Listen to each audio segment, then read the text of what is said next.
Paramashiva's message directly from Kailasa is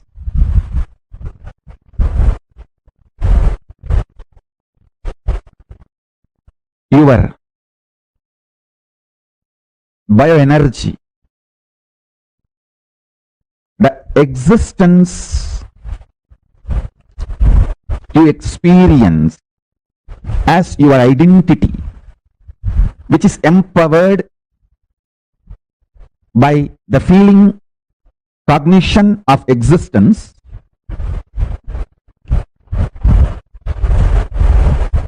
what you feel as you is capable of creating a wormhole to receive the highest existence, Paramashiva, and radiate the state, space, powers, being, superconsciousness, and Kailasa of Paramashiva.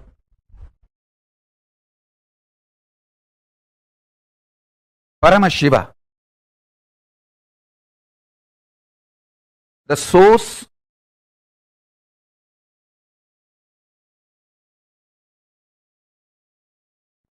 of the cosmos, existence, universe, known reality, and avyakta, unmanifest component of the universe, everything. The source is ultimate auspiciousness. Tattva means the basic unit with which cosmos functions. There are 36 tattvas. All the 36 carries a basic quality. Why they do what they do. That why they do what they do is this four tattva: integrity, authenticity, responsibility, enriching, causing. Why fire burns. Why breeze blows. These 36 tattvas out of which cosmos is made, why they behave the way they behave. That unit principle is only these four tattvas. First and foremost important thing, Paramashiva's message directly from Kailasa. Understanding these 36 principles are my very own manifestation will give you a powerful unclutched space even when your mind is wandering on these 36 tattvas. Listen. Your mind cannot go beyond these 36 tattvas. Everything which can be known to your mind is in these 36 tattvas, including your sense pleasures. If you are addicted to food, if you are addicted to sex, if you are addicted to pornography, if you are addicted to anything, your mind cannot go beyond these 36 tattvas. You may be addicted to Shiva Puja, good things, chanting Mahavagya, yoga. Even then, you cannot go beyond these 36 tattvas. You may be addicted to worst things, worst drug addiction. Some people get addicted to the extreme kind of drugs. They literally commit suicide with overdose. Even then, your mind cannot go beyond these 36 tattvas. Everything known is 36 tattvas. If you know all these 36 tattvas are expression of Paramashiva, first thing, you will be free from all bad addictions. You will just know how to be conscious. Give a super conscious breakthrough for yourself, I tell you. You will not have time and intention to waste yourself in a cheap way. A billionaire will never be sitting and playing with a toy car unless he is mentally retarded. He will not be wasting his time. See, he can play sometimes once in a while with his child and for his child, that is different. But strongly feeling toy car is his pride and pleasure, a billionaire won't do, because his taste will be different. I tell you, just by having the human body, your taste is on the higher end, higher side of the universe. You won't destroy your body and mind, which you created with so much of sincere hard work, in drugs and cheaper lower levels of addiction. Understand that drug and porn is destroying your body mind, which you built with so much of hard work in last so many births.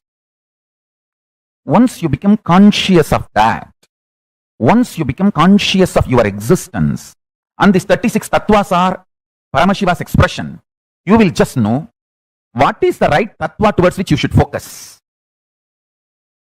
And you will never allow addictions as part of your life. Understand? Allowing addictions as part of your life,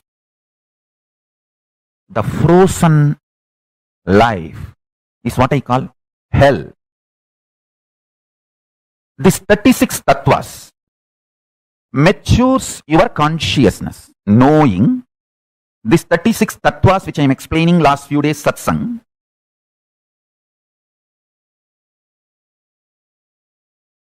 will make your consciousness mature. For example, the more and more you understand the principle of consciousness, more and more you will feel your consciousness, not just this body. This body is a very good house, home, you reside. It's so nice to have it. So let's keep it healthy. Do yoga, eat good food. And let's do what is right to keep the body healthy for a long time. These 36 tattvas, the highest is Shiva tattva, lowest is Panchamahabhutas. Panchamahabhuta means the earth, water, air, fire, space. This Panchabhutas. The source of these Panchabhutas is Panchamahabhuta. This is the lowest, and Shiva tattva is highest in these 36 tattvas. I tell you, all 36 is manifestation of Paramashiva. Knowing that, you will be matured, and you will know to which one you should get addicted and which one you should avoid. The maturity happens in you. All of you who are listening to this satsang all over the world, all of you, take this one decision. You will study about all these 36 tattvas and mature your consciousness. That is first. Second, simple things. After sunset, if you are feeling hungry, it is false hunger. Put the wet cloth, not food. Your tummy needs wet cloth treatment, not food.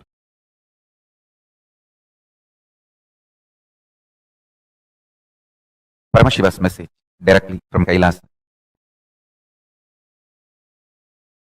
36 principles of my own manifestation, learning by which you will intensely manifest multiple powers for which you are hardwired and glorify your existence as Paramashiva. Manifest your Paramashivatva and reach Paramashiva Gadi. I'll expand now. 36 principles. Yesterday when I was explaining about the time-space continuum, I introduced briefly this 36 principles. The most beautiful thing about Hinduism is everything is explained only to make you enlightened. Moksha-centric knowledge. Moksha-centric knowledge. This is especially for Gurukul kids. Listen. Do not learn anything which is not directly making you manifest powers and moksha. See, Paramashiva manifesting through your body is Paramashivatva. You merging into him is Paramashiva Gadi. Either you should be manifesting Paramashivatva or you should be merging in Paramashiva Gadi.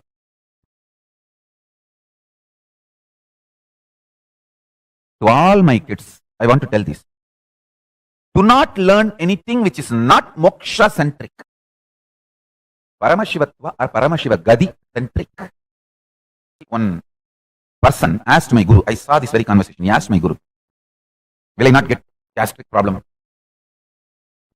if I don't eat and I am feeling hungry? He said, gastric problem won't kill you, but if you eat after sunset, you will get liver problem and die.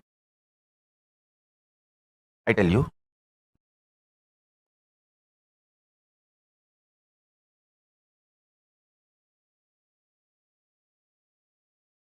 After sunset, your body has enough fire, fuel, only to burn what is already consumed. See, in digestive fires, there are 3-level digestive fires. Jataragni has 3 form of existence. So understand, after sunset, your Jataragni is alive only to burn what is already taken into the body. It does not have the energy needed to receive more load.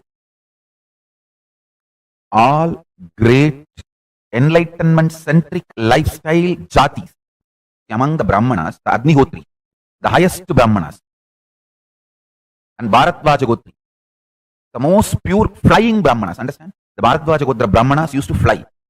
Bharadvaja is the Rishi who wrote the whole science of flying, and Bharadvaja Gotra Brahmanas had the DNA. They used to move from place to place, Akasa Marga. Our Hindu way of flying was collective, means like a group. As a whole group, you can get into a flight and fly. That kind of flying machines were also available. As an individual, you can just fly, having a small attachment to your body, like a wing. Hindus had both technology. Individually, you can fly, and you can go with a group or a team. Both mechanism we had. So Bharadvaja Gotri, Gotra Brahmanas used to have this flying science as their regular lifestyle.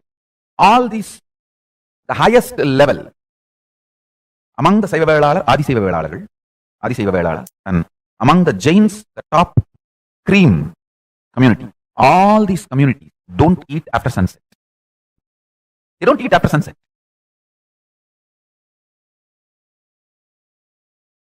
Just do these 2-3 things. Stop eating after sunset. From morning till night, whatever you do it to your Atmalinga. You will simply see in the night, you are just cuddling Paramashiva and sleeping. You are just sleeping in the lap of Paramashiva. You will be in that space. You are sleeping in the lap of Paramashiva. Listen.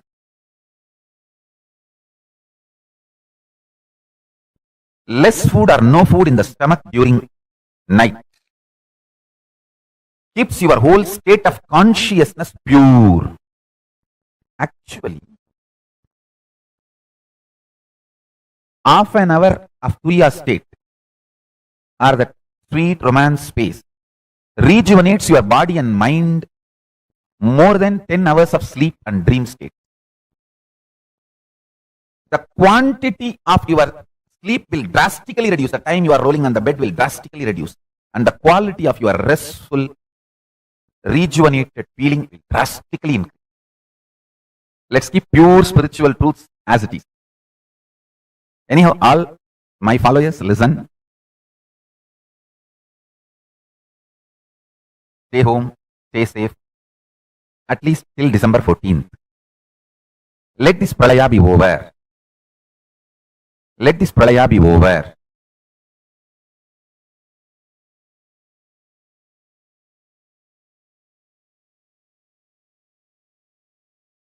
Let me come back to today's message. 36 tattvas.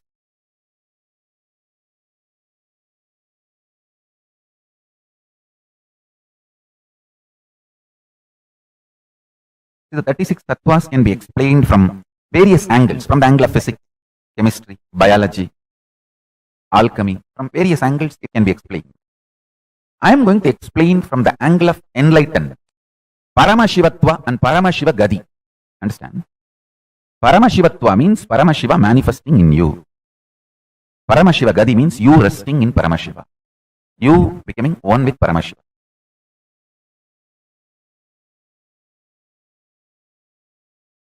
The word is Shiva Gadi. It's earliest recorded by Tirumular. Siva Siva Yendidat Shivagadi Danye. Siva Siva Yendilar Ivinai Siva Shiva Yendidat Ivinai Malum. Siva Shiva Yendidat Devarum Mavar. Siva Shiva Yendidat Shivagadi Danye. Means people who don't know the vibration Mahashabda Shiva Shiva fall into the negative karma, life negative. who knows this Maha Shabda, Shiva, Shiva, Shiva, will reach the space of Devas. All their life negativity will be destroyed. And ultimately, they will have the Shiva Gadi. One of the biggest problem you will have when you start manifesting powers is not having what you want. You will be having too much of what you want, and you may start getting stuck with the psychodrama of wanting and having and wanting and having and wanting and having and forget the Paramashiva. Listen carefully. Poverty will not be your bigger problem. Too much of wealth will be your bigger problem. Poverty will not be your problem. Too much of luxury will be your real problem. Decide you will be Dhira.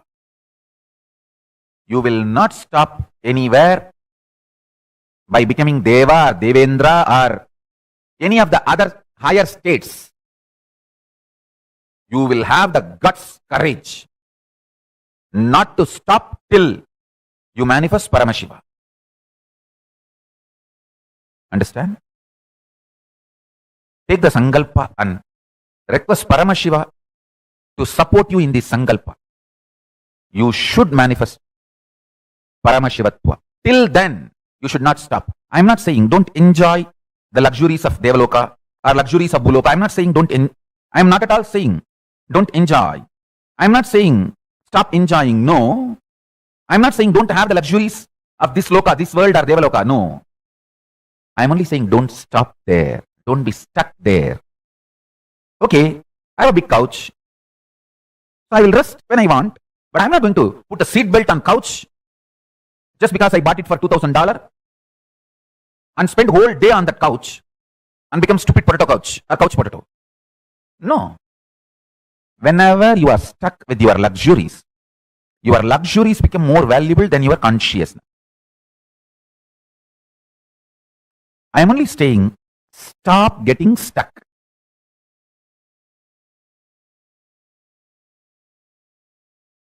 Understand? Stop getting stuck.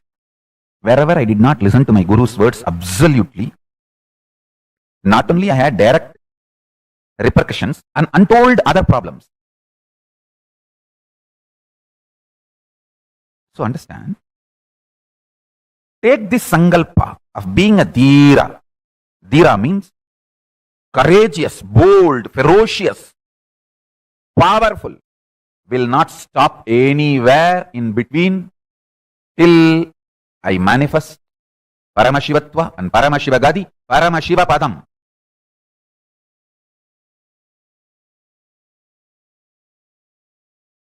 Take this Sankalpa. Even if Intraloka is offered to you, even if you are made as king of heaven, don't be stuck there. Tell them very clearly, thanks for your offer, but I want only to be Paramashiva. That is the purpose of Paramashiva Paratva Nirupanam.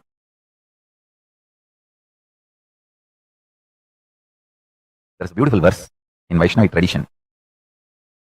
Pachaima Malaibol Meni, Pabalavai Kamalachengan, Achuta Amarar Ere, Ayadam Kurunde Yenum, Ichuvai Tavira Yanboi, Indira Logamalum, Achuvai Perinum Bendin, Arangama Nagarulani. Devotee of Vishnu cries to Vishnu, the taste of me celebrating you, singing the glory. Pachaima Malaibol Meni, Pabalavai Kamalachengan, Achuta Amarar Ere, Ayadam Gulakolunde. The taste of singing, the feeling connection, oneness with you is the best. Even if I am made as the head of the Indraloka, as a ruler of the Indraloka, I do not want that. I only want the feeling connection with you. I'll say that is the Dhira of a Bhakta, a devotee's Dhira. Same way, all of you should have the Dhira. Paramashivatva, Paramashiva Gadi, Paramashiva Pada is the only goal. Till then, you can enjoy whatever comes in the way, nothing wrong. Don't be stuck. You can sit in the couch, but don't put seat belt.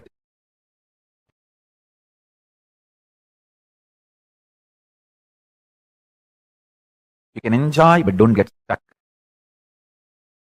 Have your beautiful purity. Bhakyamam abhijanati yavan yaschasmi tatvatah tato mam tatvado nyatva visade tadanantaram. Gita 18th chapter 55th sloka. By devotion he knows me in reality, what and who I am. Then having known me in reality, he forthwith enters into the Supreme. You should know Paramashivatva, Paramashiva Gadi, Paramashiva Padam is your only goal. Everything else is okay on the way to enjoy, but not to get stuck. I want all of you to understand. Anyone who decides with Dhira, the Akshupta Bindu state, the pure Paramashiva state, starts immediately blessing you, supporting you, guiding you, and starts manifesting itself in you. Listen. When you decide with Dhira, O Mahadeva, Paramashiva, I belong to you. I want only you to manifest in me. Let me not get stuck with anything else. When you decide this with Dhira, this very Sangalpa, Paramashiva starts blessing you. Yes, I have a beautiful Shastra Pramana to share with you all from Srimad Bhagavatam, 3rd Skanda, 6th Adhyaya, 45th Sloka. Tatapare chatma samadhi yoga balena jitva prakritim palishtam tvameva dhiraha purusham visanti. The dhiras, by their sheer power of samadhi, always being in oneness with their true self, the pure consciousness, conquer the powerful prakriti, the whole manifest world, and also their own antakarana, the inner space, which are influenced by the three gunas, sattva, rajas, tamas, and ultimately indeed enter into you, O Lord. That's a beautiful sloka about the Dhira, the qualities of Dhira.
Beautifully, Swamiji explained about how just through eating rightly you can detox your way to enlightenment. This is one of the most profound things that Swamiji has revealed. And extremely, every technique, every methodology that Swamiji is giving us, it is one, yes, it's all what Paramashiva himself, Swamiji himself had revealed way back in the Vedas and Agamas. And it's not just that alone. Each of them are scientific methodology. Swamiji studies, takes it, compares it with the Pratyaksha Pramana, and then only Swamiji gives it to us. Each of these are extremely scientific. Today, there's a whole lot of trend about intermittent fasting and also not eating after sunset. So many so many doctors, the gut health doctors, have been suggesting this.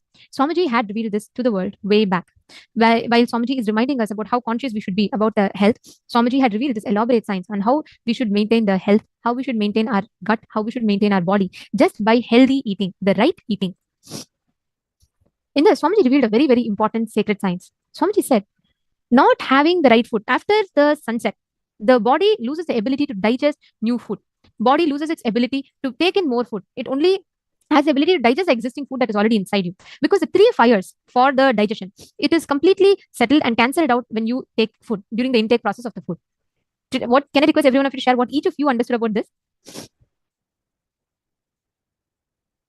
Swamiji gave an amazing Shastra Pramana, so many different Shastra Pramanas from Bhagavatam, from Bhagavad Gita, and so many other places about how you can just living a healthy life. Simple practices, like every night when you fall asleep, keeping a wet towel or bag filled with ice cube in your stomach, the wet ice pack in your stomach. If you lie down like that, you can beautifully see how you slip into the dream state, deep sleep state, and you will gain huge confidence to see the alternative states of your existence. So how does this help? See, if you have a restful awareness to see your dream, your deep sleep during the transition period, you will have the guts to see all delusions you manifested in life. Wow, what an amazing context. Important sacred science that Swamiji has revealed.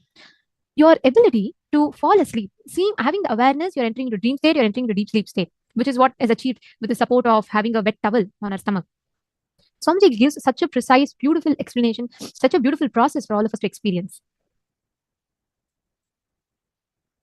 Now, all these simple lifestyle changes, each of you can incorporate in your daily life. You will see the huge difference that it will make you. It'll bring you back in your life. How many of you are going to be doing? How many of you what of these detox methods are you going to be following? Can I request each of you to post it? Which exact detox method did you click with? What are you planning to follow to have a change in your life?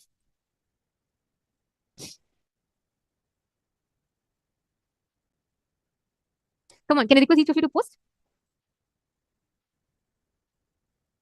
All the participants that are sitting here with us, how many of you understood that just this one practice of not eating after sunset can very clearly influence the way you think, cognize about you, as well as the 36 tattvas, the unit principles of your existence? How many of you understood that? Okay, see many of you posting. Karen has posted, I understand that even if I'm eating less, and now nothing's solid, eating a little something before or after darshan, it's 2 a.m. for us was not a good idea.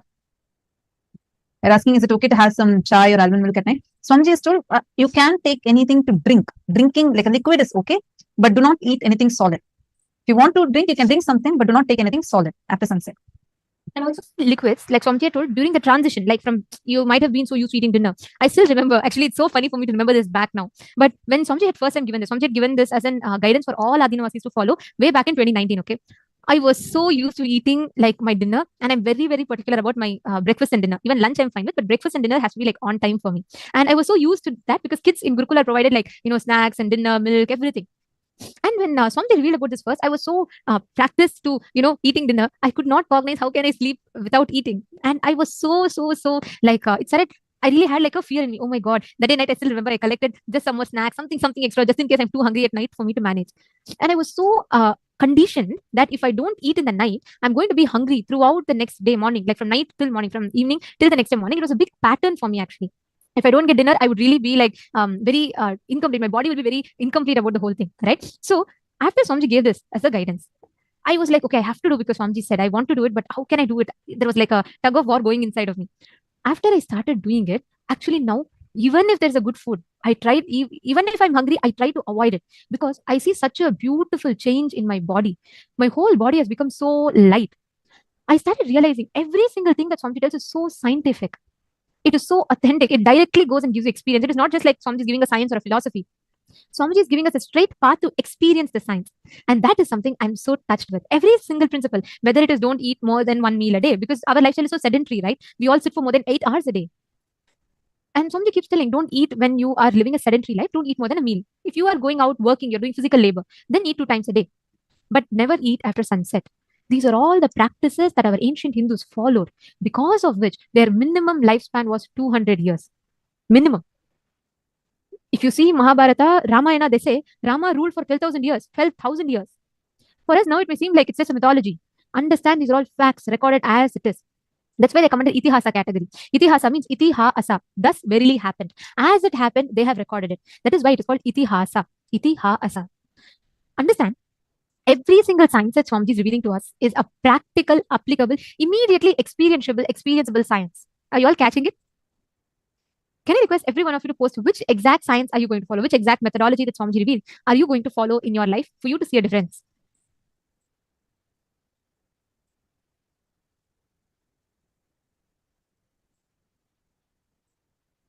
Okay, I'm seeing many of you. Ma Prematasi is posted not eating after sunset and intermittent fasting. Okay, Ma Gokila Devi is posted not eating after sunset. Wonderful. And Ma Virupaksha is posted, I decided not to eat after sunset whenever I could, but not when I'm with my family. Actually, Ma Virupaksha, see, now you should take responsibility to be able to inspire your family also to follow it. That's how we all bring a change. That is what is enriching. So you understand, if Swamiji would have not taken the responsibility to come to remind us, to constantly tell us, then we would have never had this opportunity to transform. See, I see many of you putting that you're trying. Ma Gokila Devi has also posted that I'm trying to. It's a good thing, Ma. See, it is not about your action. It is not always 100% that, some days had to happen where it is like uncontrollable or you're feeling very hungry, you go eat off, it's fine. But consciously try to align back.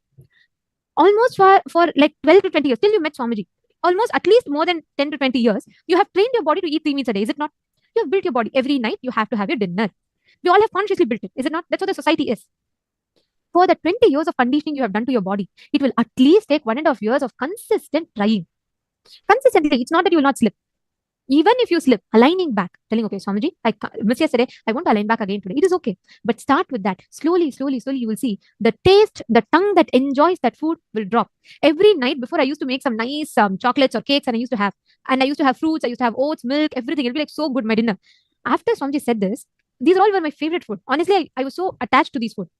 But after Swamiji said, when I slowly, consciously started to apply this, I started seeing my body does not enjoy it.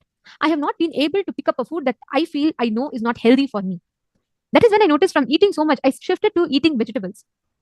I shifted to eating healthy food, and I did see a beautiful shift in my body without doing much of workout, yoga, without any of it, the impact of all of these much, just through the changing in food habit. I didn't even do Nirahara. I have not done Nirahara. I didn't even do any of this. Just following this one principle. 2 things Swamiji said. Swamiji had revealed that don't eat after sunset. And second principle that Swamiji said is, whenever you're eating food, just be conscious if your tongue is enjoying it or is your stomach enjoying it. I started doing these 2. My body automatically stopped enjoying any of these food. I automatically started saying, oh my God, actually this high sugar food that I'm eating is not enjoyed by my body. Automatically I stopped. This is exactly the science, and it's practical, 100% experiential. We all can simply see the difference. Ma Virupaksha posted that they're not Swamiji's devotees. It's okay. See, these sciences are not only for devotees, Ma. You should understand. Actually, Ma Virupaksha, I request you to spend a few minutes Googling about it if possible, Ma. And we'll also present to you all. Actually, scientists have doctors today, the gut health doctors today are all coming together.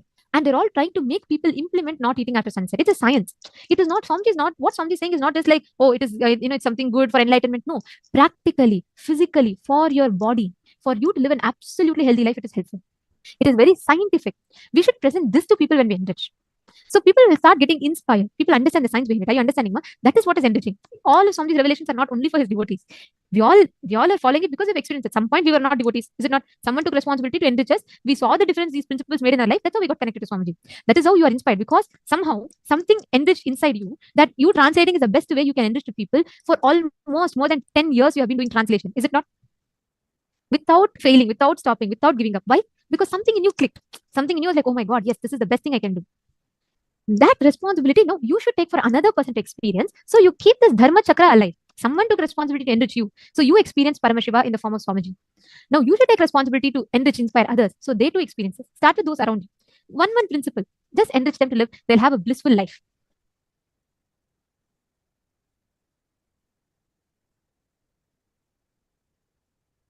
Now, we're going to be entering into a very beautiful process. A very beautiful power manifestation process where you're going to be experiencing these cognitions, the Skaya Kalpa, the detoxing methodologies inside of you, manifesting as reality outside of you. Yesterday, Swamiji had initiated all of us to manifest the power of Akashic readings, right? We are going to be doing a few more rounds of it because yesterday we didn't have enough rounds of this power manifestation. We're going to be doing few more rounds because there are multiple levels to cross for you to train yourself completely into this power. All right. So we are going to be continuing to manifest the power of Akashic readings. And what I'm going to be doing is I'm going to be giving you all a specific date from, I could give you any random date. Okay. And I'm going to be requesting each of you to scan and share what exactly happened in my life on that day. Are all of you understanding? If you all are clear about the process, can I request everyone to please share, please confirm?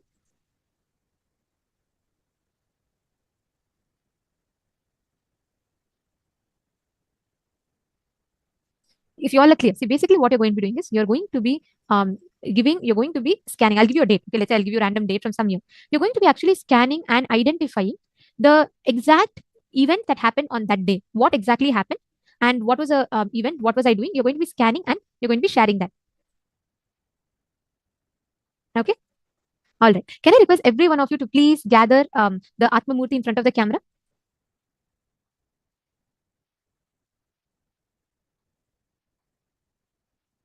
Yes. Please keep the Atma Murti in front of you.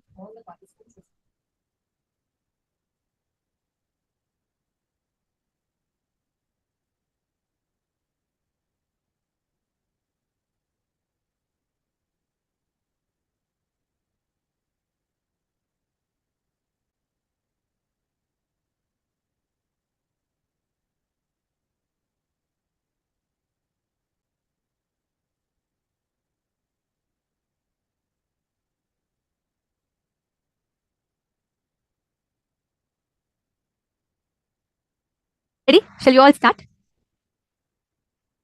Okay. In the year, in the date, 22nd April 2016, can you all describe what exactly happened on that date in my life? What was a significant major thing on 22nd April 2016? I request every one of you to scan.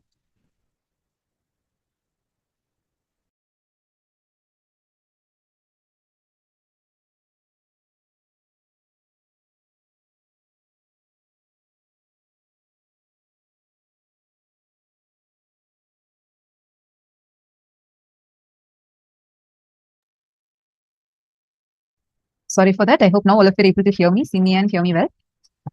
All the participants on YouTube who are watching us live from YouTube, I request all of you also to join us and please kindly get your Atma Murti and settle down with your Atma Murti. Ma Shenbagavalli Reddy, John Fletcher, and Ma Purna Pandalikar, Ma Jnanapradaini, Nithyanandam, to all of you. I request all of you to also sit and do the scanning now. What exactly all of you are going to be doing is you're all going to be connecting intensely. You're going to be connecting to Swamiji and scanning and identifying what exactly happened on the Atma Murti in golden letters. You'll be able to see. Listen very carefully. This power of Akashic readings, you will be able to see in golden letters. Okay. On the Atma Murti, the letters will appear. Sometimes you'll see as numbers, letters, pictures, but it'll be in golden color. That is only Akashic readings. So Akashic readings means your ability to scan, identify the past or the future. But the level that all of you are starting to manifest with is the power of being able to read the verifiable past and verifiable future. Are you all understanding?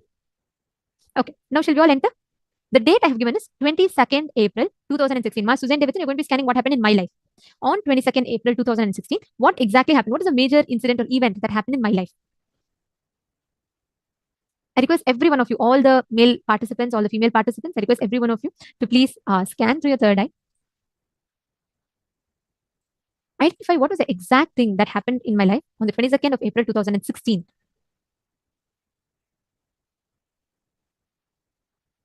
Whatever Swamiji is revealing to you in your third eye, go on posting it in the chat.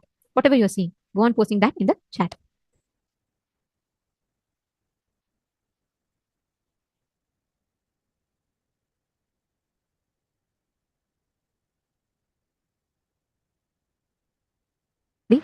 Continuously, please chant the Mahavakya.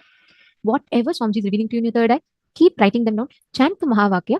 You will see golden letters appearing. If you are not seeing anything, it is okay. Please wait for a few minutes. Again, connect to Swamiji, scan through your third eye, see the Atma Murti. You can see with your eyes open itself. You don't need to close your eyes. With your eyes open on the Atma Murti, you will see golden letters appearing. Whatever are those golden letters, please type it out in the chat.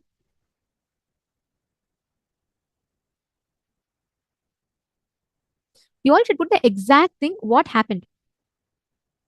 What happened? What do you see? Describe it more. Ma Ashwini Gujadur or Ma Gokila, both of you also describe more.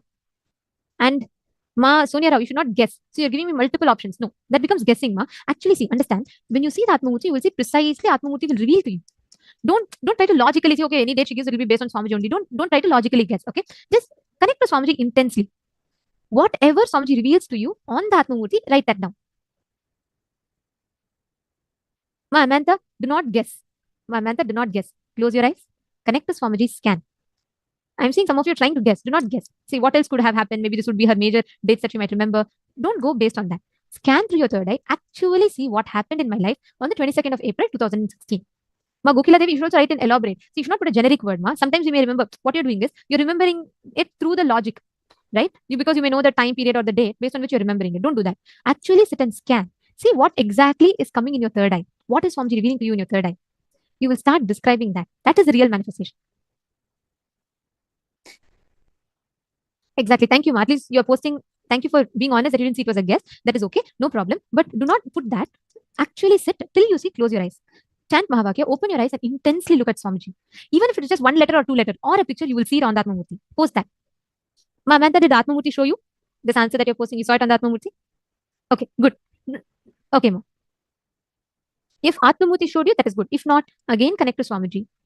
No, Ma, Amantha, you should see on Swamiji's form. Understand, scanning through third eye, you will not be able to see the verifiable past. You will only be able to see the what to say? The device. See, like for example, for me, if I have to do streaming, okay, game streaming, something like that, I need a laptop that can handle that amount, that has that amount of RAM. I can't run the whole streaming software in a 4 GB RAM, correct? Same way, for you to scan and access the past, only Atmamurti has the ability to project the Akashic readings to us. So we will not be able to see Akashic readings without any of that, unless Swamiji is specifically initiated. Okay, Ma, no issues. Ma, Amantha, no issues. Ma, I'll right now make sure, sorry, for many of you who are not having Atmamurti, right now we will ensure the link is posted to all of you in your respective chats, and we will also project it, and we will make sure you're all receiving the Atmamurti. Till then, Ma, take one of Swamiji's photos, apply the Aushadha on that, and manifest it on that. Okay, Ma, Premarupa, scan more details.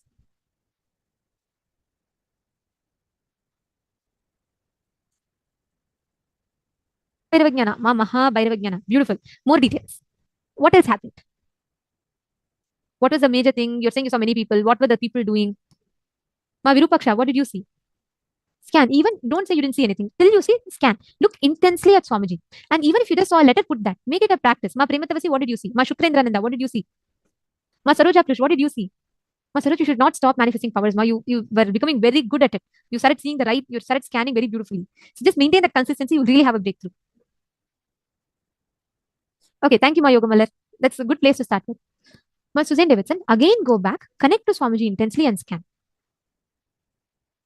Okay, now it's time for all of us to verify the answers. I'm going to go ahead and share the answer for this particular round. On the 22nd of April 2016, we had a grand Kumbh Mela Shahi Snan. This is one of the most grandest events. I also have the pictures to show you all here. This was the exact event that took place in my life in the year of 2016 on 22nd of April. It was a huge crowd. Actually, Ma, Mahabhairavagnana, you have manifested. You said you saw a huge crowd celebrating something. That is nice, Ma. That's a very good place to start with. Actually, you all can see the crowd. It's like a huge crowd. We were like tens and thousands of people. All of us were going to the Shahi Snan, the royal ritualistic bath in the sacred river of Shipra in the Kumbh Mela. And since Swamiji was the Mahamandaleshwar, he was the first person. He's like the Mahamandaleshwar, the leaders of Hinduism, the pontiffs of Hinduism will be invited to take the first dip. And Swamiji, as a Mahamandaleshwar, Swamiji was invited and Swamiji was welcome to have the first Shahi Snan. And traditionally, after the Supreme Pontiff starts only, all the Hindus will take the dip in the water. So after Swamiji went and took the dip, every one of us went and we all had the dip. So you all can see here, it was a grand event. I was right in front of this procession. Swamiji's Simhasan, we all can see in the second picture, right? We were all right in front of it along with 10,000 other people. We were all just celebrating, enjoying and dancing our way. You all can see the crowd here. So you can see all the roads, traffic, everything was blocked. This entire crowd you're all seeing is just the crowd that came to see Swamiji going for the Shahi Snan. You can see here, this is various different Naga sadhus, various different people from all over the world who had come to welcome Swamiji, who had come to witness his grand procession. And here what you're all seeing is Swamiji actually getting into the Kshipra river and having the sacred Shahi Snan, the sacred bath. So right after Swamiji takes a dip into the river, all the Hindus around the world will enter into the river and we all will take the dip. This was a very, very memorable day. It was one of the most special days. It was filled with so much of celebration and we all went, took the dip and it was an amazing experience. I can never stop talking about it if I start. But this was a major incident that happened to me on that day, 22nd April 2016. See, Mama, when you started manifesting, do you see how beautifully you are starting to see? It may not be 100% right, but you're starting to move towards that. The key here is consistency, habit. Once again, like Swamiji said, success is a habit. So every one of you, Ma'am Sakal also posted celebration. That is beautiful. Consistently go on manifesting, you will see how the results happen. All right. Now let us enter into just one more round of manifesting this power.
Nithyanandam, let us now move on to the next round in this power manifestation session. I hope all of you are ready.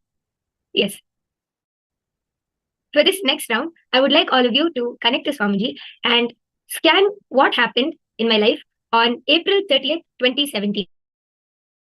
April 2017, I request to connect to Swamiji and scan and start happened in my life.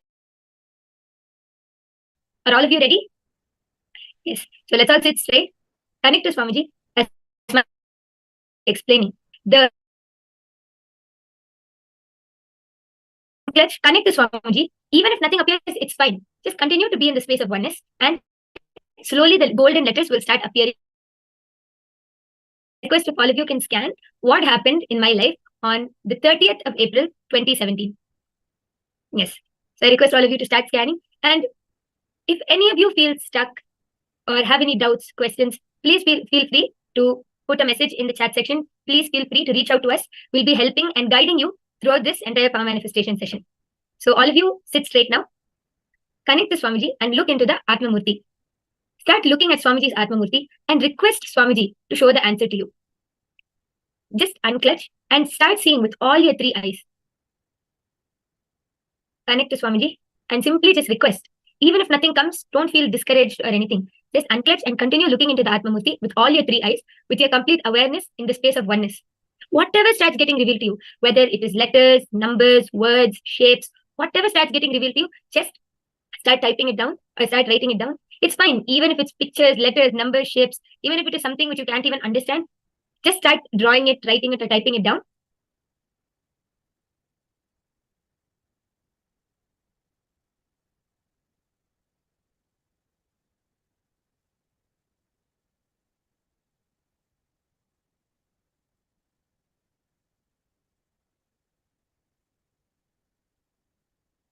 Just connect to Swamiji, relax, and continue staring at the Atmamurti with all of your three eyes. Request Swamiji to show you.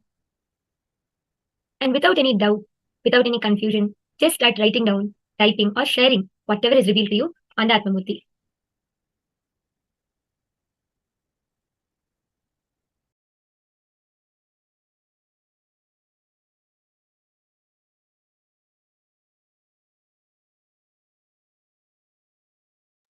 Yes, I'll be repeating the date again. I request all of you to scan what happened in my life on the 30th of April, 2017. So just to be clear, what happened on the 30th of April, 2017?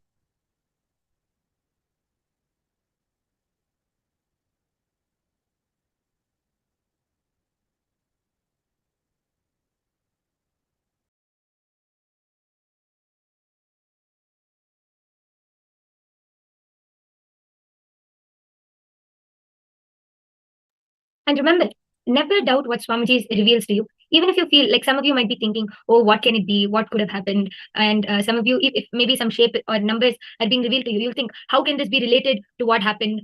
Don't doubt what Swamiji is showing you. Anything which is revealed to you, just start writing or typing that down.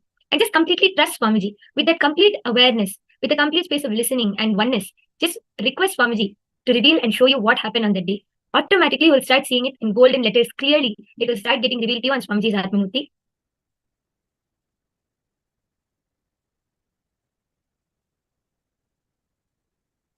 Yes, all of you relax. Let us now verify what happened. First, I request all of you to go ahead and start sharing what was revealed to you. Whatever was revealed, please start typing that down and sharing it in the chat section. We're now going to be verifying our answers. So please start typing down.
Yes.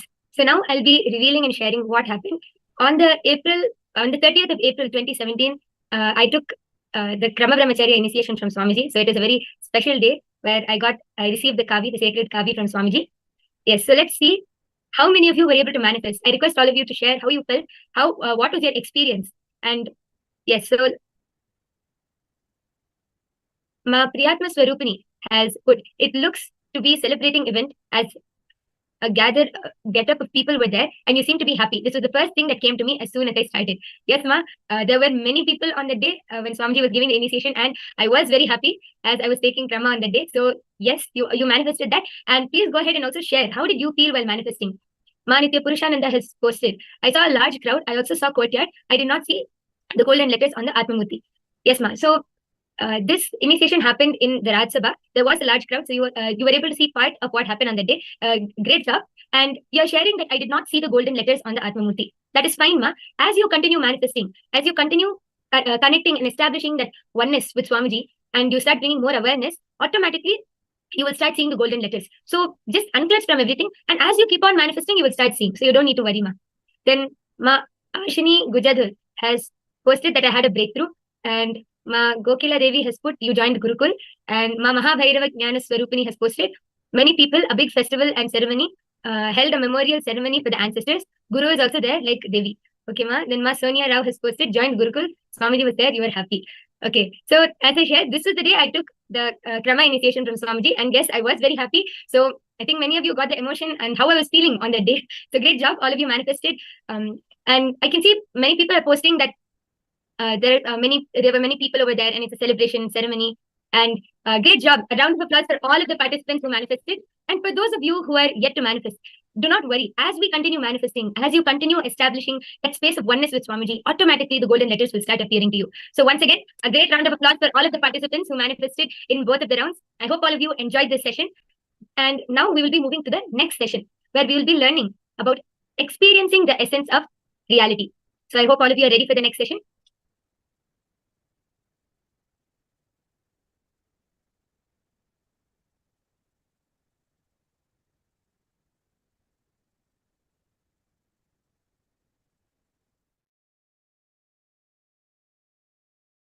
Paramashiva's message directly from Sri Kailasa.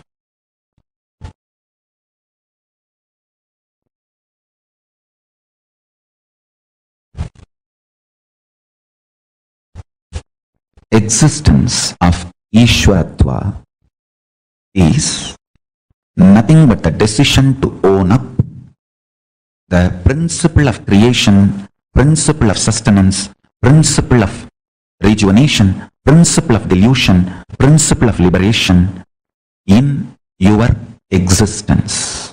Understand? If you own up,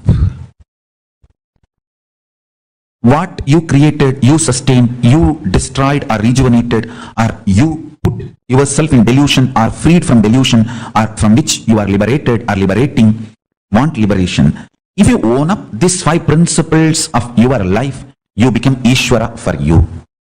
If you own up these 5 principles for a group of people, you become Kulapati to them, Ishvara to them.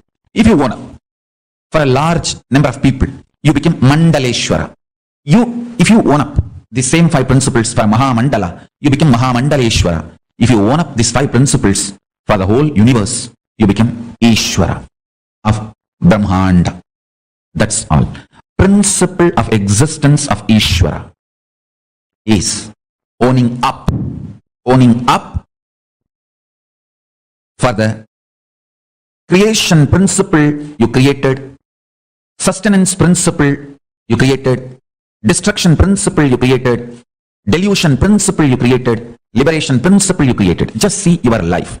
I will start teaching you from Pindanda, your life, so you understand this. Owning up is the Adhomukha.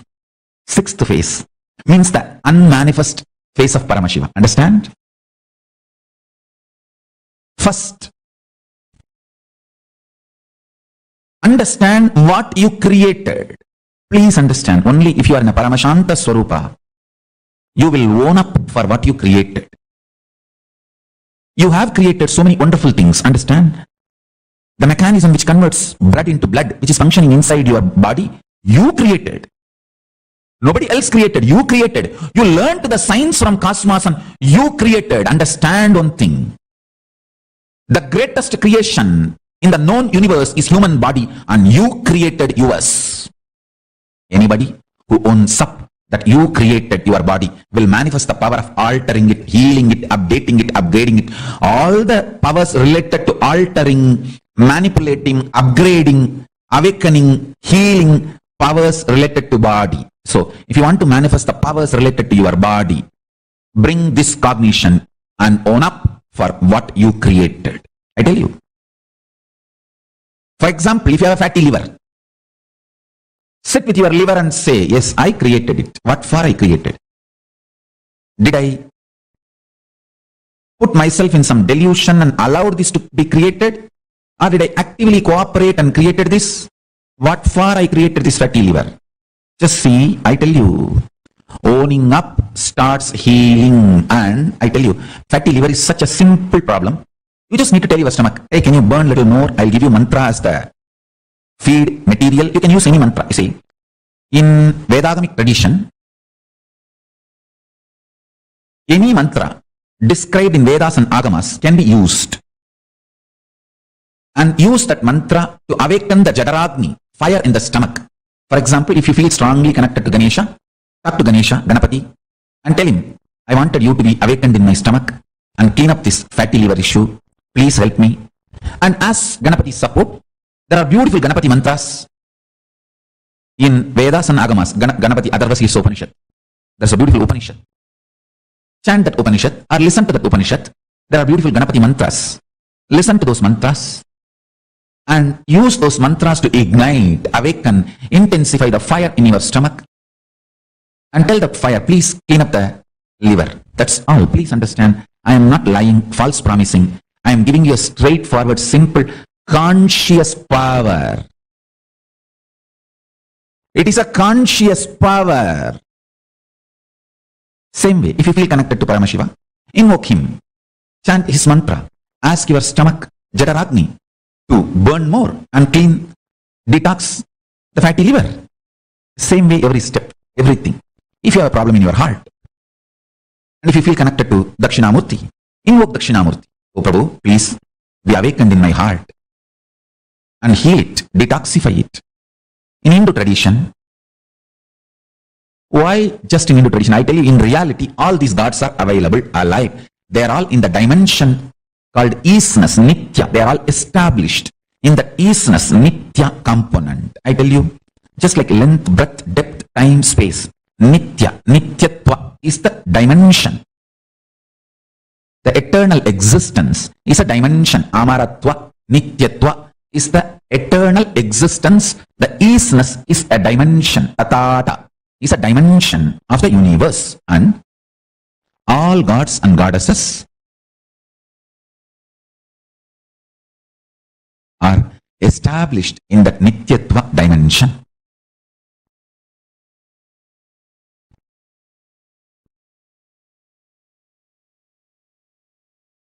I tell you, owning up all that you created, whether physical health, external wealth, or mental health, or relationships, social status, conscious resources, powers. I tell you, being in Paramashanta Swarupa in the face of atrocities and injustice is a conscious power. And I can give you hundreds of examples. Ability to be in Nirahara Samyama means when that patterns are demanding food and it is flashing the pizza photograph in front of your eyes. Or you are doing Nirahara Samyama, but within 24 hours in the dream you are having a full feast. And then you feel, what is this? What kind of a life? I am not even able to eat. What for I am earning? What for I am alive? What for? This is injustice. Hey, you being brainwashed to eat all the shit and junk and filthy food like products continuously and fall sick is the real brainwashing happening to you. Nirahara is not brainwashing you, it is stomach washing you, detoxing you. I'm only asking, go for healthy juicing for a few days. When the patterns are pushing and demanding, aggressively forcing you to eat, and you being in Paramashanta Swarupa and managing Nirahara is a power, conscious power. When the tamas, inertness, dullness, muderi, you should not even give the title Devi for it. Inertness, tamas is pushing you to the bed. And depression, literally sulking and sucking your energy. You waking up and deciding to do yoga and start doing is a power. How much ever abuses, attacks, injustice, pains you may feel in your life, but sitting and connecting with Paramashiva and doing puja is a power. Conscious power, conscious resources. Understand? You would have manifested so many conscious resources. Own up for it. When you own up what you manifested, what you created, what you are sustaining, what you are destroying, and how you were deluded and where you are still deluded, and how you need to get yourself out of delusion, and where all you have liberated yourself, where you need to further liberate yourself. Just own up. Owning up is the Adho-mukha, unmanifest face of Paramashiva, which is revealed only to yogis. Whoever owns up is yogi. Whoever does not own up is bohi. Whoever feels others are responsible, putting the onus on others, is rohi. Who does not even think about this owning up is shogi. When you own up,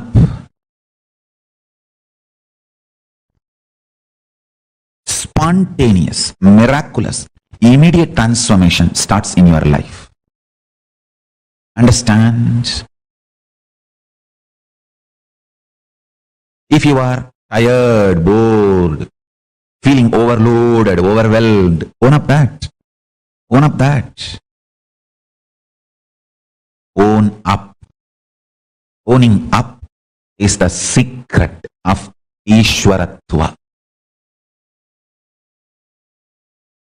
One beautiful thing in your life is, if you own up now, even the past is recreated. Understand? Even the past is recreated, because past is not dead as you think.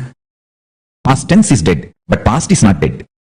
Future tense is yet to manifest, but future is not yet to be manifested.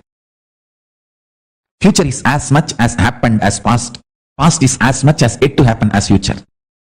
Future tense is will be. Past tense was. But past was not was. Past is. Future tense is will be. Future itself is not will be. Future is. Past, present, future is. Past tense was. Future tense will be. But past, present, future is. Tatata. Nityatva. Isness.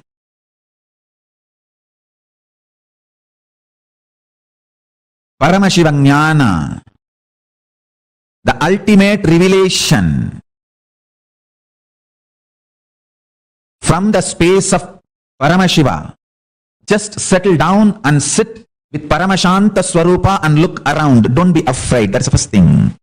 Understand you have amazing resources. As I said yesterday, death is a conscious resource you have. You need to know, once you have manifested human body, the whole science of manifesting human body is in your bio-memory. You already have the technology, methodology of manifesting human body as part of your consciousness. Nobody can take it away. Unless you decide human life is too much of torture, let me not create human body. Nobody else can stop you creating human body. That is the beauty of Paramashiva's existence, compassion, grace.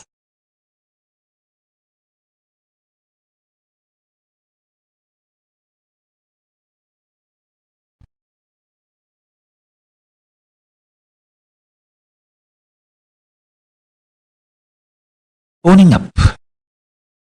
When you sit and start owning up from Paramashanta Swarupa, you will see 25 heads of Paramashiva starts operating in you also. And you will know what to manifest, what to sustain, what to destroy, and what to put in delusion, how to get yourself out of delusion, and from what you are liberated, from which you need to liberate yourself more. That's it. That's all. Nothing else.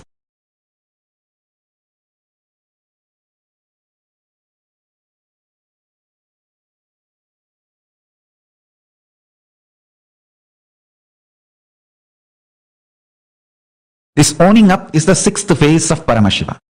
Unmanifest, avyakta, adomukha, ajomukha, antimatter. All those words show the owning up phase of Paramashiva. When you own up, you are Ishvara.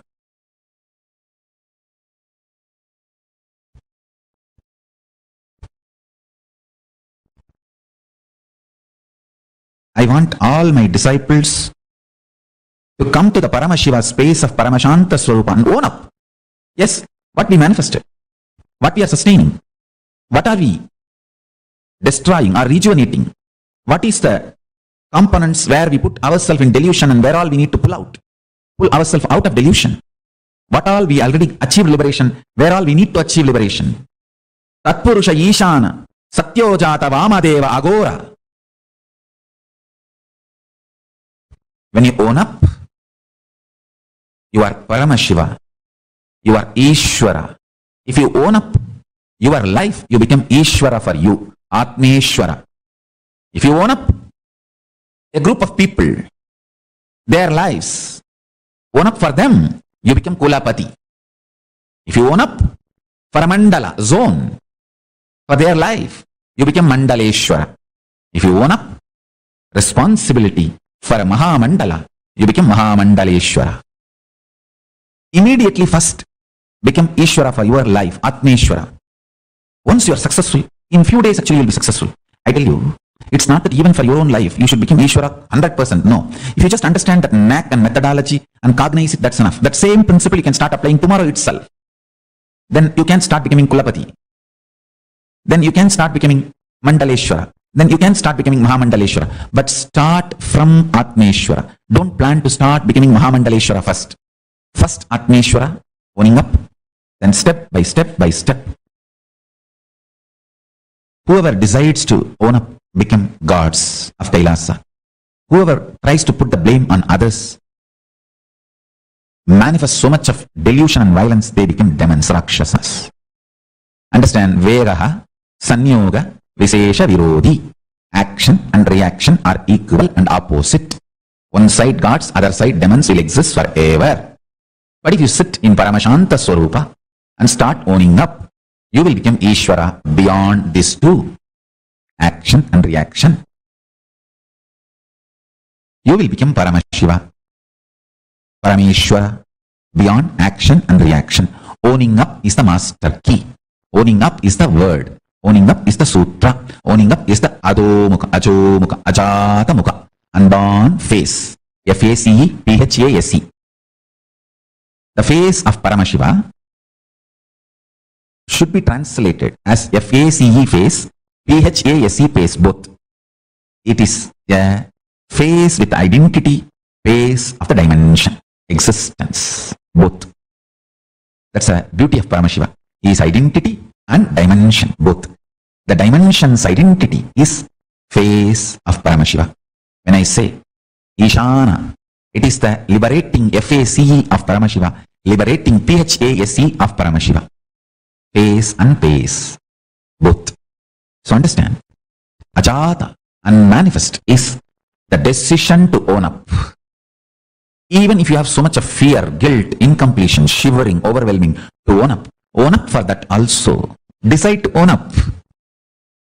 Much of your fear, shivering, anger, anxiety, overwhelming is not really is there in your head. Just a cup of coffee, it will all melt down. One day kadkapudi, a good stomach wash, castor oil, suddenly you will see 90% of your fear has disappeared. 90% of the time now you are active, alive. The quality of life has changed. I tell you, detox your system. Own up for your existence. So much of suffering will reduce. So much of joy will be manifested. I tell you. The principles of creation, love, Parashakti, all the motherly qualities, love, even all the 5 yama, like ahimsa, satya, asteya, aparigraha, brahmacharya. Yesterday one of my daughter was telling me that Swamiji, Yama is now my new friend. Yama and Kalbhaiva are helping me. What a sweet cognition. I was so happy. Aparigraha, living with minimal things, is such a power to manifest what you want. Asteya, non-stealing, is a power to manifest what you want. Asteya, aparigraha, brahmacharya, satya. All these are powers to manifest what you want. The more and more you add these 5, more and more you create, manifest. More and more you manifest joy. You manifest bliss. You manifest enlightenment. And I tell you, when you add more and more non-violence, you will be very even strategic in handling the enemies who are trying to attack you. You will know very clearly where to stop them, and you don't want to waste your time in unnecessary fighting. You only know, all right, stop there, that's it. Do your work, live your life. I will live my life. I am not interested in you. Just carry on. Past is past. You go and you live your life. We live our life. You know where to stop them. Understand? A non-violent strategic way of dealing even with your enemies is Brahminical. Is the Brahmanatva, Chanakyatva. Never picking up violence as weapon. Just go on only responding to the level where they need to be kept away, where you can do what you need to do to the world. Understand? If you know what for you need freedom, what is the purpose of your freedom, and maintain that, just make sure you are completing your mission and your enemies don't interfere in that. That much you will be able to easily handle beautifully if you sit in Paramashanta Swarupa and add more and more ahimsa, non-violent component in your thinking. A non-violent strategic thinking knows how to go on be manifesting what you need to manifest.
Tathata.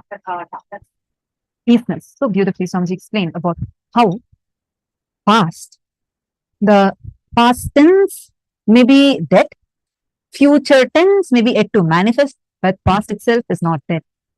Future is not yet to manifest. All three, past, present, future, is easeness. It is established on easeness. ISNESS. Tathata.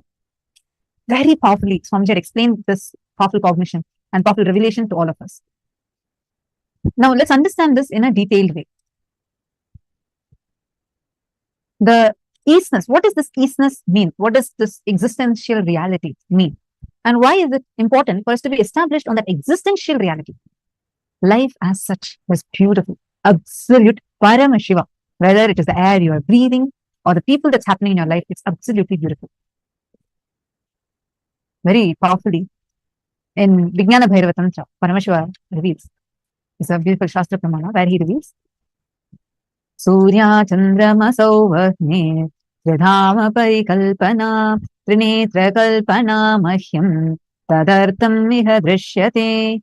In me dwells the three playful abodes of the sun, moon, and fire. In the play and projection of my magnificent third eye, Trinetra Kalpana, in the substance of these three, I create, destroy, and sustain the universe. It is just through Paramashiva's see that the whole universe is created, sustained, and destroyed. Just take a few minutes. The first foremost step to even cognize this extraordinary revelation that Swamiji gave to us is first start cognizing inside of you the existential reality, the easeness, the thata. To make this as your powerful cognition, first start owning up your reality. Take a few minutes and contemplate. Just see your life. Understand what you have created. If you are in Paramashant Swarupa, you will own up for what you have created. Understand any situation in your life. Start owning it up. Take responsibility and start owning it up.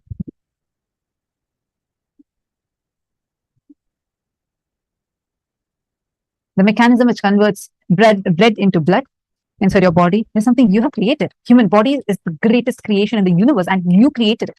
Anyone who owns up that you created your body will manifest all the powers related to the body. Manipulation, upgrading, healing, all powers related to the body. You can change the way how your body is. If you own up, immediate transformation starts in your life. If you are tired, bored, feeling overwhelmed, feeling overloaded, own up to that.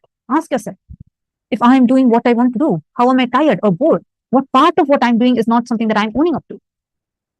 If you own up now, even the past is recreated because as Swamiji revealed, past is not dead as we think.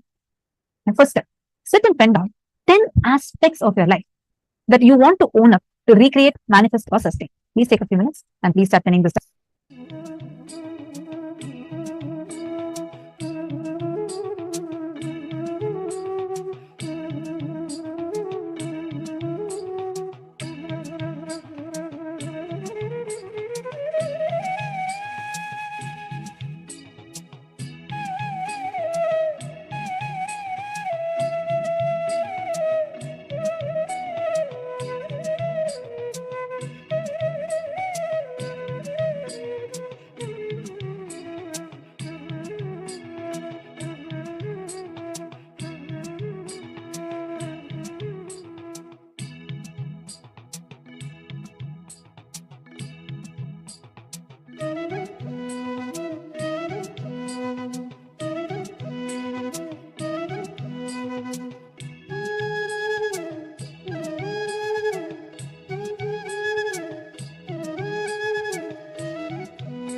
Hope all of you have finished writing the first step.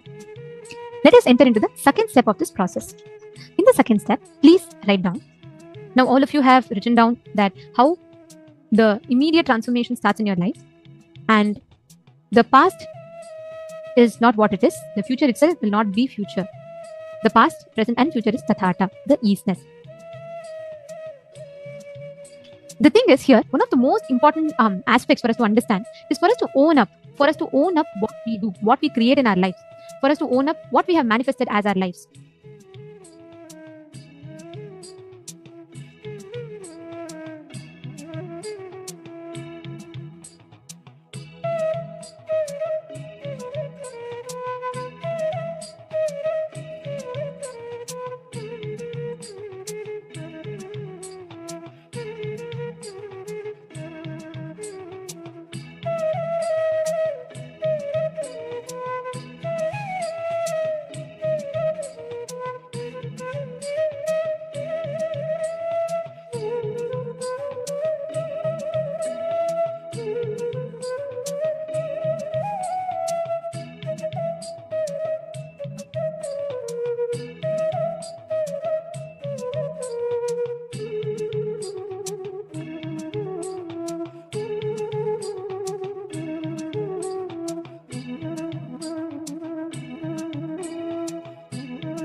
Nithyanandam, are you all able to hear me, please?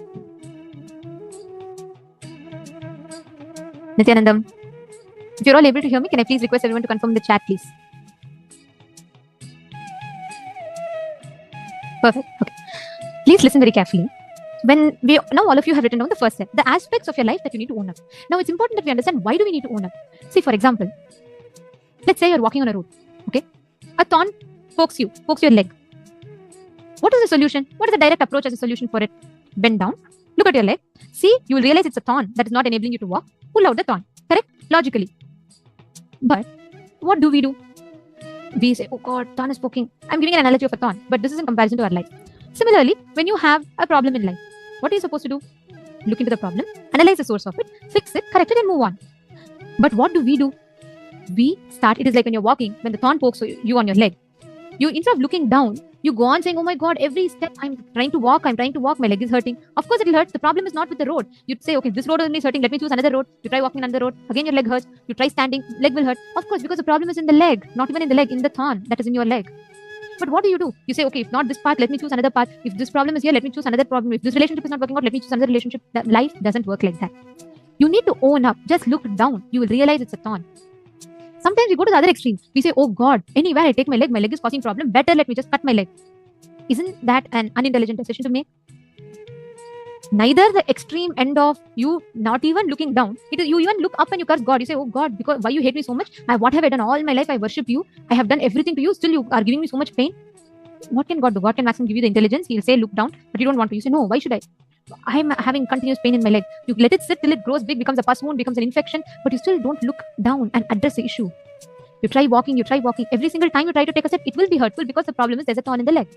But instead of addressing it, you're so terrified, afraid to look down. You're afraid to keep the next step because of the pain it is causing. So you say, everyone help me, God help me, please do something. And we create so much of incompletion with ourselves and life.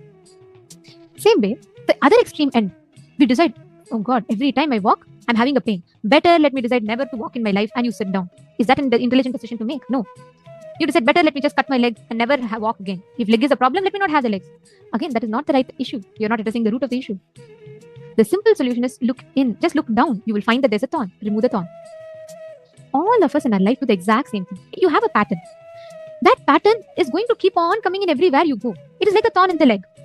Instead of changing the path, no matter which road you take the road of flowers, you take the road of thorns, you take the road of anything, the leg is going to pain because the thorn is in your leg, not in the road. What should you do? You should look in. When there's a problem in life, own it up. Don't say, I am failing because my boss is not supporting me. If alone I had a supporting husband, I would have really achieved so much in life. No, it can never be. Even if you had a supporting husband, you will find your boss as a reason for you to not being able to achieve success. Even if you had a supporting boss and a supporting husband, you will find the reason as you not having money as a reason for not being successful.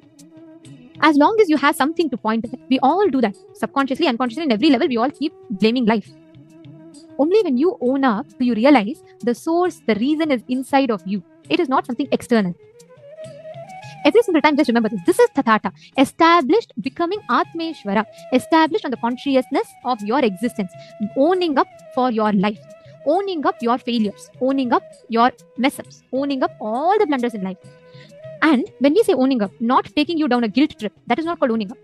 Oh, I have messed up all my life. Look, now when I'm owning up, I'm seeing all the mess ups are because of me. Now I'll decide, never again I'm going to take responsibility. That decision is again unintelligent. It is like the person who has a thorn in the leg. He decides, God, the reason of the pain is my leg. Better let me just cut my leg. I will never ever walk in my life again. That's a foolish decision to make, right?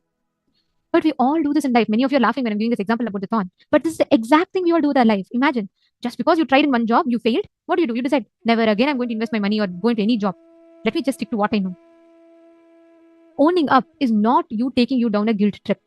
Nor it is about you becoming arrogant. It is you realizing you are responsible. You might not be the reason for my suffering in your life, but you are responsible for the suffering in your life. Then you will beautifully realize how things start manifesting in you. How many of you are understanding this? How many of you are cognizing this? Apply this one principle in your life. You will really see how beautifully life will manifest for you. You will never have any issue. You will never have any kind of a problem, suffering, pain, nothing in life. You will suddenly start seeing everything in life. You are responsible for it. Whatever happens, you are responsible for it, and you will be able to start manifesting life like that. Catching it? All right. Now, I request all the participants, in all the aspects that you've written down now, see and actually own up, not simply for the words. Actually own up. See where you have missed. Own up the mistake, own up the miss. Write down what exactly you're going to do. And one by one, look at each aspect you've written down. Ask yourself, why I created what I created. That is what is like looking down. Identifying why is the pain. Then you'll realize, oh my God, the problem is not me. The problem is not the road. The problem is not my leg. It is a small thorn that is stuck in my leg because of which I'm suffering. Let me just pluck it out and throw. You will realize the problem is not you. The problem is not life. The problem is not even your inner space. The problem is a small incompletion sitting in your inner space and vehemently making you destroy your life. You will just realize and throw it out. See, the moment you realize thorn is the source of your pain, you're not going to say, oh my God, let me keep this thorn. You naturally know it's a problem. You know the solution, throw it out. Same way, the moment you realize your incompletion is a source, automatically you will throw it away. Are you all catching it? Now, can I request every one of you to write down in this aspect of your life? Write down all how you're going to own up, what exactly you're going to do.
Hope all of you have finished writing down.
Now, let us all enter into the power manifestation session.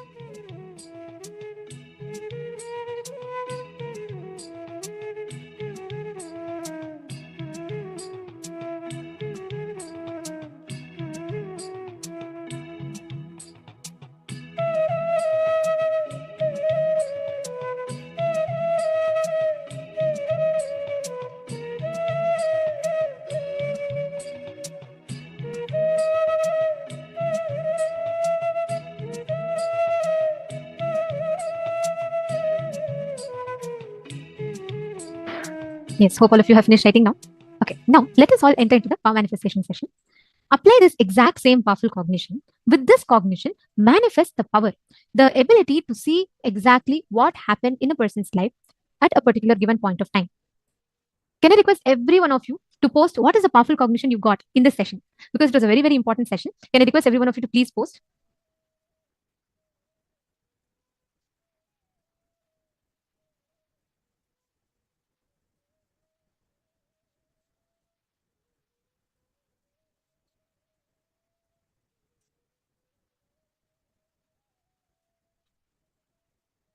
I request every one of you to post.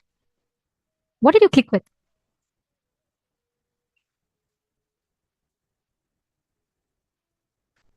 Okay. Now, in this next round, I'm going to request all of you the same way like you all manifested with us in the previous round. In this round, I request all of you to please connect to a partner, and you're all going to be manifesting with a partner. You're going to be scanning and identifying what exactly they had experienced during a particular date. Okay. And I see many of you were responding, saying, owning up, taking responsibility, looking at your life, see what you don't want to create again, and start creating what you want. So basically, owning up. This owning up makes us also stop multiple levels of conflicts, and not just conflicts with others, even with ourselves. When we own up, when we take responsibility for it, we start transforming. So that's what we learned in this session. So now we're going to be using the same powerful cognition even for this power manifestation.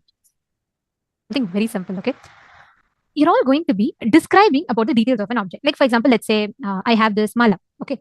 Now, if I ask you, you may not know because it's Swamiji's mala, you will know. But I'm just telling, like, if I ask you a random object, it may be like maybe that it might be a chain that my some ancestral chain or something that's very significant to me because someone of my very close friends gifted it to me. We have such different every object that someone else would have given, and there would have been certain detail about that object, right?